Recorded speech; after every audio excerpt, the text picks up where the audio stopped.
The first 90 days in a new job are much less about cruising into a new role, but they are of strategic importance to build the fundament for success and avoid the pitfalls that can hinder your progress.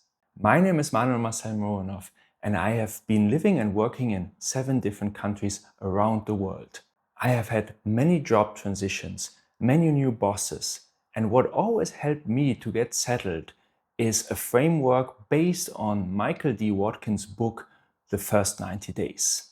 In this video, you will learn how you can use this framework to also master your next move, either in your home country or abroad. First, we start with the theory, and then in the end, we combine it with practical insights that you can directly apply in your role. The first pillar is to accelerate your learning. You have only limited time to get behind it, so make sure that you understand all 4 pillars, and all of them start with P. It's products, processes, people, and politics. It's very important to have a holistic approach to it, that you understand what really drives the business and what drives decision making within your new organization or the new department or geography, whatever may apply. It's important that you base your assessment and decisions on structural interviews and data, not assumptions. The second pillar is to match the strategy to the situation. You will mostly encounter one of 5 situations. And please bear in mind that this is from the perspective of a managerial role. If you are an individual contributor or an expert, you can still take some valuable lessons out of this.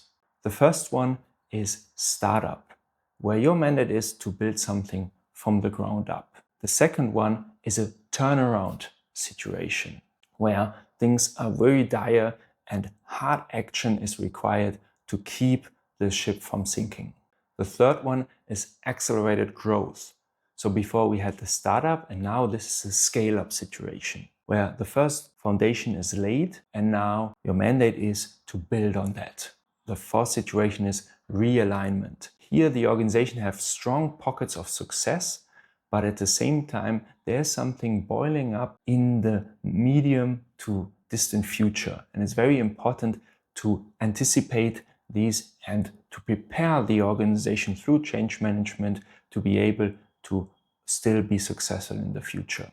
The fifth situation is sustaining success.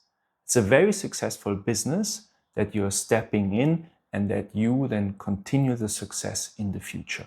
Now we look at the specific opportunities and challenges that each of these situations entails. First, startup.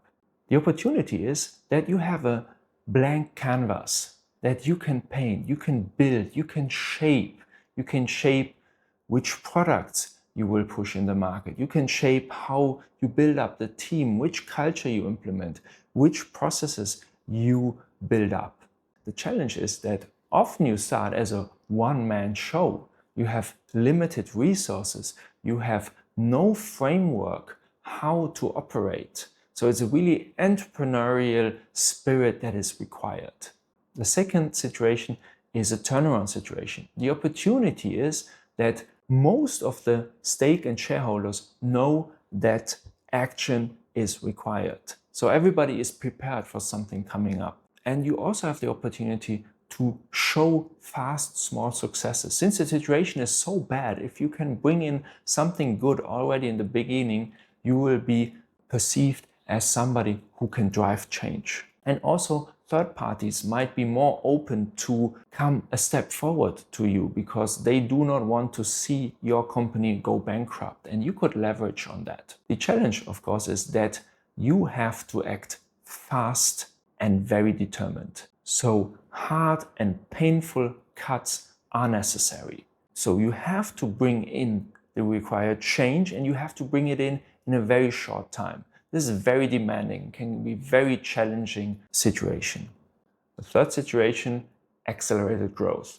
This is a scale-up situation. So we already have the fundamentals laid out in the startup phase. So now it's about bringing more robustness into the system, to implement processes, to implement governance structures so that things can actually scale up and become more successful in the future. The opportunity is that you can still implement a lot. You can put your DNA, what you think is the best, into the team, into the setup.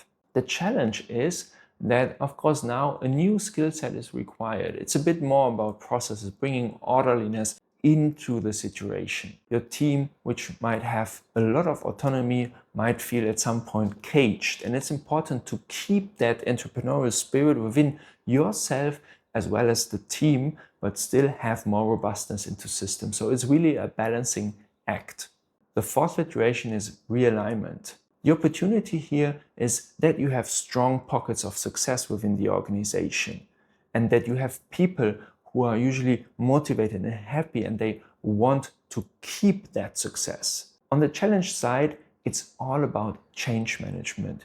You might have an organization that is complacent, that is spoiled with success, that is mature, that is not open to change. You often hear this, oh, we have always done it that way. This mentality you will most likely find in that situation, and you have to deal with it. You have to implement this change management in a sufficient speed.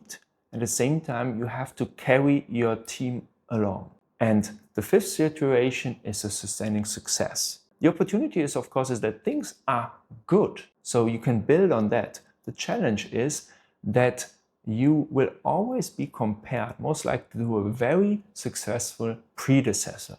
While this is not bad for the organization, it might be a challenge for yourself and your perception within the organization. So always keep that in mind. When something is already very good, it's harder to make actually a positive impact. Each of these situations requires a different leadership style. So it's really important that, first of all, you understand which situation you are facing and that you are also aligned with the other stakeholders, like your boss or your board or whoever might still be involved in it. They all understand which situation you are facing. Because if your boss, for example, thinks it's a realignment and you see it as a turnaround, this most likely will clash. The third concept is to secure early wins. It's important to identify early wins and connect these early wins to the long-term success. That you're not just running around and trying to solve something that doesn't have an impact, but you find something that has an impact and is aligned to the long-term goal. And with that, you can already kind of craft your success story as you're just starting. Fourth, negotiate success with your boss. We all have a different perception, and as you know, perception is reality. So it's crucial that you and your boss and other stakeholders sit together and you define what success means. And you document it and you really identify KPIs that are required to show if you're successful or not. Align also on the communication. How often do you communicate? In which format? What is important for your boss? Does he or she prefer regular emails or one-to-one sessions or virtual calls or just calls on WhatsApp or WeChat or whatever it might be? Try to learn how your boss prefers his or her communication and adapt to it, because it's your responsibility to manage your relationship with your boss and make it successful. It's important that you are proactive. Ask for feedback from your boss, from your mentor, from your team, from your peers. This will allow you to identify if you're on the wrong track. The shorter you're on the wrong track, the easier it is to turn around. The fifth concept is building the right team. Here you have three categories: the ones to replace, the ones to develop, and the ones to promote. Important is that you do this assessment, the judgment and the subsequent action, only after having sufficient time to really understand the dynamics. Remember the four pillars of processes, products, people, and politics. The sixth concept is to build a network of allies and supporters. Here you must learn to differentiate between formal and informal influencers. Both of them are really important to get things done in a big organization. It's also important to build these alliances both on a horizontal level as well as a vertical level. Only if you build these alliances strategically in advance, they will help you when you really need them. So build these resources, invest in your network when you don't need it. Because if you need it, or when you need it, it's too late to start building. The seventh point is achieve alignment. You're coming in a new situation with a lot of new stakeholders. It's very important to align those stakeholders on the vision, the mission, the strategy, and priorities, as well as timelines and KPIs. All these aspects have to be discussed, aligned, and documented. And it's an ongoing process that you have to drive. Here again, you want to be in the driving seat. You don't want to lean back and wait. You have to drive this ship. The eighth concept is managing yourself. A new demanding role can have a hefty toll on your mental and physical state. So it's very important that you manage your resources, your energy, to avoid burnout, avoid frustration. Take time to build healthy habits and protect them so that you have a clear mind and a healthy body, because that will allow you to sustain your own success. And the ninth point is expedite everyone. Build a culture, build an organization where you support your subordinates, your peers, everybody to level up. Make sure that you start your new job already with the end in mind. How will this team, this organization look in the future? How will it look when I depart? When you have that goal in mind, you already begin working yourself out of a job. That is crucial, especially if you are a manager or a leader. It is your job to come in with your expertise and build something that can sustain without you. A leader's job is to bring out the best in people towards a joint vision and mission, and make sure that this positive change will still prevail when the leader moves on to another challenge. So when you keep that in mind from the get-go, you can really build something that lasts. Now we turn this knowledge into actionable items that you can directly apply in your role. Phase 1. The first 30 days are for you to diagnose, to understand the situation, and to not directly make drastic changes. Days 31 to 60 are for you to plan, assess the situation you are in, plan, align with all the stakeholders. Make sure that you have the green card to turn your ideas into action and progress. In the third month, you act.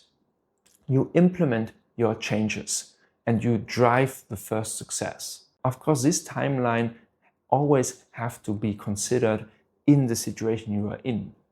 As a rule of thumb, when you're in a turnaround situation, you need much faster and drastic action as if you're in a sustaining success situation. So always keep that in mind.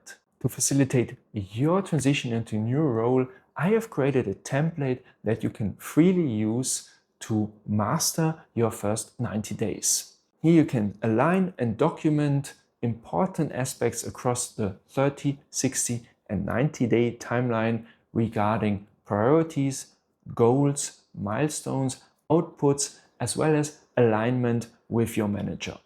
The link to the template you find either in the video's description below or in the link in my bio. If you enjoyed this video and it was of value to you, subscribe to my channel, like and comment. Every week I share one video to help professionals build global careers and achieve financial independence.